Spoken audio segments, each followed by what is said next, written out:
Burada duzunun X tuzunun sıxlığı 1,25 qram mililitre olan 320 mililitre 10 faizli məhlul verilib bizə. Yəni burada bu məhlulun sıxlığıdır. Bu da məhlulun həcmidir. Biz burada M məhlulu tapa bilərik də rho V-dən. Yəni 320-ni vuracam 1,25-ə. O da eləyəcək 400 qram. Deməli bizdə 400 qram məhlul var və 10% olduğuna görə bunun 40 qramı duzdur və 360 qram da bizdə su var.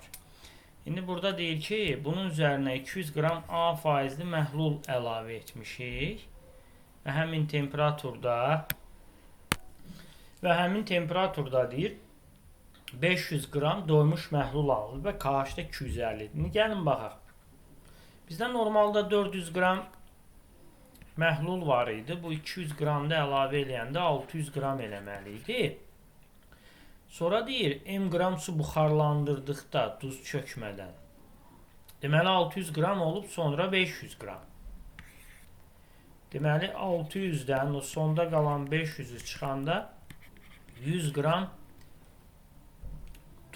su buxarlanıb burada. Deməli M-imiz 100-dür. M-imiz 100-dür, artıq buradan cavab çıxır. Qoyun A-ya da baxaq.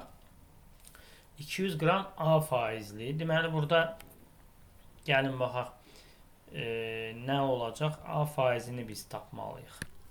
Bu 500 qram KH 250-dən bu nə deməkdir? Məsələn, KH 250 isə məhlul 1250-dir. 1250-də 250 qram duz 50 olubsa 500 qramda X nə qədər olacaq? Buna baxmaq lazımdır. X da buradan eləyəcək nə qədər? Buradan X da eləyəcək 100 qram. Gəlin baxaq. 100 qram duz var sonda. Bunun 40 qramı əvvəldə var idi.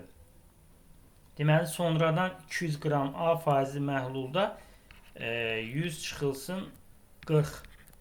60 qram duz var imiş. Oradan da A-nı soruşur. Deməli biz burada 200 faizlisə məhlul A-da 60-da neçə faizdir? 60 qram X da buradan 30%.